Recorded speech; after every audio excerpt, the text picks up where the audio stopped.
UTS clips চ্যানেলে আপনাকে স্বাগত। শিখুন আর এনজয় করুন। যে এরপর আর একটা জিনিস আমাদের বাঙালিদের মধ্যে, আর ইনস্টাগ্রামে তো এটা প্রচুর এরকম ভর্তি, যে কাউকে এরকম পুতুলের মধ্যে পিন করছে, কেউ বশ হয়ে যাচ্ছে। হ্যাঁ, এবার এটা কি বশীকরণের পার্ট, না এই বিষয়টা একদমই আলাদা? মানে পুতুলের মধ্যে পিন করছে বা এরকম করছে, এই বিষয়টা তুমি যেটা বলতে চাইছো ওটাকে পুতুল তন্ত্র বলা হয়। পুতুল তন্ত্র এটা মূলত কালা জাদু ভিত্তিক যে তন্ত্র প্রক্রিয়া তার অঙ্গ। এখন তন্ত্র তুমি দেখবে পৃথিবীর সব দেশেই কিন্তু প্রচলিত আছে, যদিও তার রূপটা ভিন্ন ভিন্ন।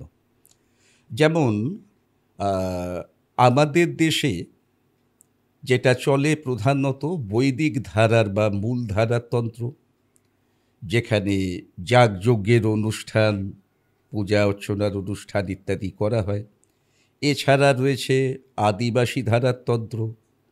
আবার আমাদের দেশের বাইরের জিনিস যা বর্তমানে আমাদের দেশে এসছে, চলছে সোলেমানি তন্ত্র বা আব্রাহামিক তন্ত্র, যেটা ওই ইহুদি এবং খ্রিস্টান তারা যে ধারাটা অনুসরণ করে।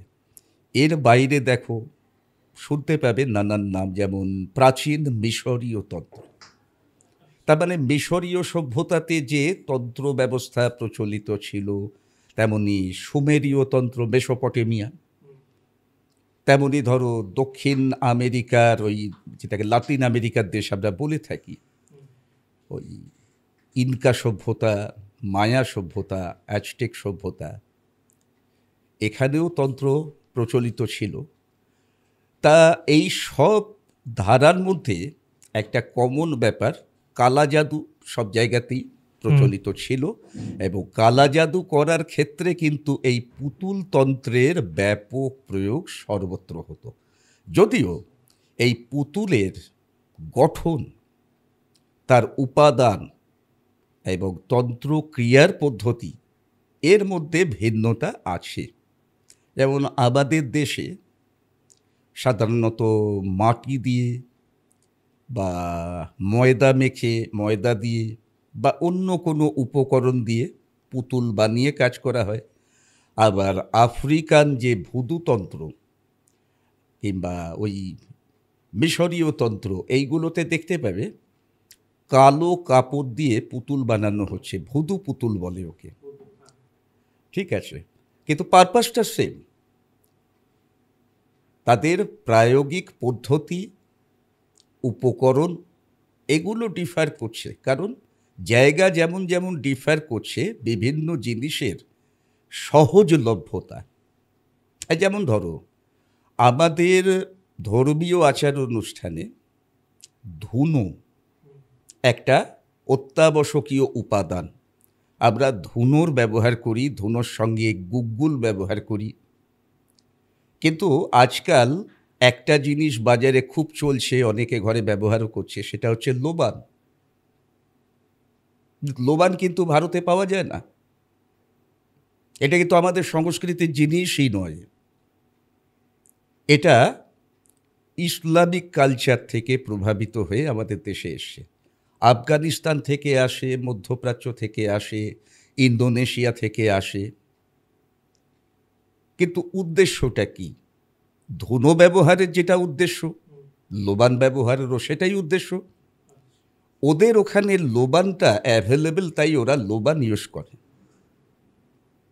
আমাদের এখানে ধুনোটা অ্যাভেলেবেল, আমরা তাই ধুনোটা ব্যবহার করি। এটা সব ক্ষেত্রে দেখতে পাবে অ্যাভেলেবিলিটির ওপরেই সব কিছু নির্ভরশীল হয়। তা তোমার প্রশ্ন ছিল এটা হয় কি হয় না? মানে ভাই, কি হয় পুতুলের, ওটা কি হয়? যা করা হয় পুরো তো অনর্থক কিছু হয় না। ওই যে বললাম, কারণ ছাড়া কার্য হয় না। পুতুলকে পিন ফোটানো, এটা আমরা চোখে দেখতে পাই, কিন্তু পুতুলকে পিন ফুটিয়ে দেওয়াটা তন্ত্র নয়। একটা পুতুল নির্মাণ করে তাকে আমার শত্রু বা যে ব্যক্তির ওপরে আমি তন্ত্র প্রয়োগ করতে চলেছি তার প্রতিকৃতি স্বরূপ একটা পুতুল আমি তৈরি করব, তাতে প্রাণ প্রতিষ্ঠা করব। এই সংক্রান্ত যা আচরণবিধি, প্রয়োগবিধি, তা আমাকে ঠিকঠাক যথাযথভাবে পালন করতে হবে। আমি ডিটেলস বলবো না এগুলো নিয়ে কথা। গুপ্তবিদ্যা গুপ্তই থাকা উচিত। অন্তত আমার হাত থেকে আমি কোনো অনর্থ ঘটতে দিতে চাই না। এরপরে তুমি যেটা দেখেছো পিন ফোটানো হচ্ছে, এটা পিন ফোটানোর জায়গায় অন্য কিছু হতে পারে, গাছের কাঁটাও ফোটাতে পারে। আবার কিছু ক্ষেত্রে ছুরি দিয়ে হাত পা কেটে দেওয়া বা তার হৃৎপিণ্ডে ছুরি বসিয়ে দেওয়া। এইখান থেকে এটা আশা করি বুঝতে পারছো পুতুলটাকে কোনোভাবে কষ্ট দেওয়া, আঘাত দেওয়া ইত্যাদির চেষ্টা করা হয়। কিন্তু কেন? পুতুল তো নির্জীব বস্তু না, পুতুল নির্জীব বস্তু, বাট পুতুল যখন তন্ত্র করা হচ্ছে তার মধ্যে শত্রুর প্রাণ প্রতিষ্ঠিত হয়েছে। আমি ওই পুতুলকে যা যা ভাবে কষ্ট দেব, যেমন যেমন ক্ষতি করতে চাইব, এই কালা জাদুর প্রভাবে আমি এইখানে পুতুলের হাতে পিন ফোটাবো, ওইখানে শত্রুর হাত প্যারালিসিস হয়ে যাবে। আমি শত্রুর হৃৎপিণ্ডে পিন ফোটাবো, শত্রুর স্ট্রোক হয়ে যাবে, হার্ট অ্যাটাক করে যাবে। মানে প্রায় মেরে দেওয়ার মতো। মেরে ফেলাও হয়তো। এই পুতুল তন্ত্র প্রয়োগ করে মানুষকে মেরেও ফেলা হয়। এটা খুব খারাপ ধরনের তন্ত্রক্রিয়ার অঙ্গ। এটা দ্বারা ভালো কাজ বিশেষ হয় না।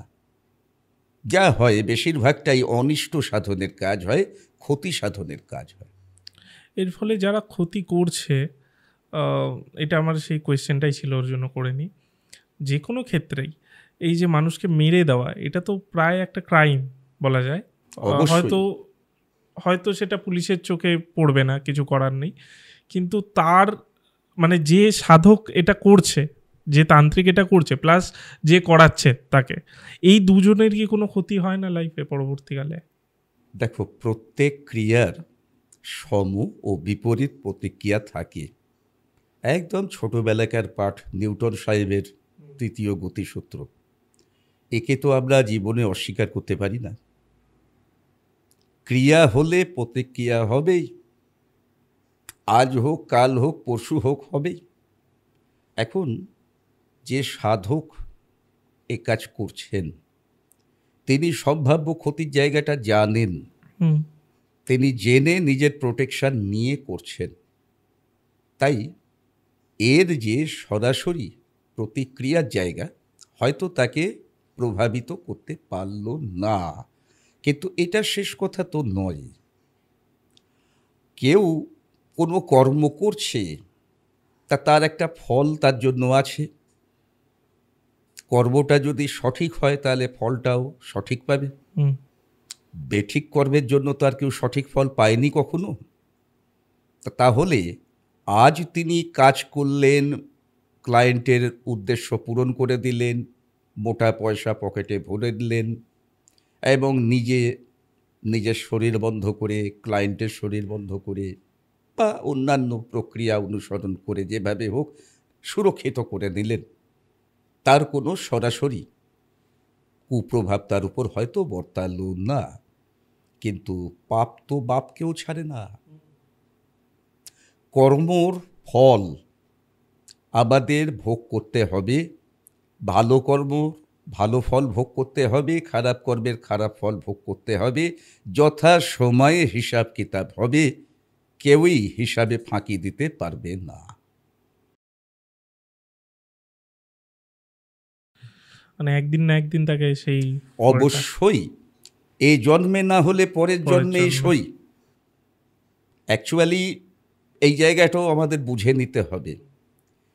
এই যে একটা মানুষ, সে জীবনে যা বা যেমন, সবটাই কি তার নিজের এই জন্মের কর্মের ফল, এই জন্মের প্রচেষ্টার ফল? যেমন ধরো, তুমি যে এই সেগমেন্টে কাজ করো, তুমি তো অন্য কাজও করতে পারতে, কিন্তু তুমি এদিকেই কাজ করছো। আমি জ্যোতিষ, তন্ত্র, হস্তরেখা, বাস্তু এ সমস্ত প্র্যাকটিস করি, কারণ আমি তো অন্য কাজ করতে পারতাম। আমার তো একাডেমিক শিক্ষা সম্পূর্ণ ভিন্ন দিকে।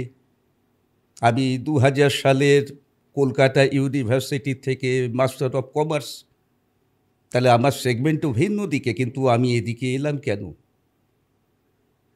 কারণ আমার জন্য এই কর্মপথ, তোমার জন্য এই কর্মপথ পূর্ব নির্ধারিত ছিল।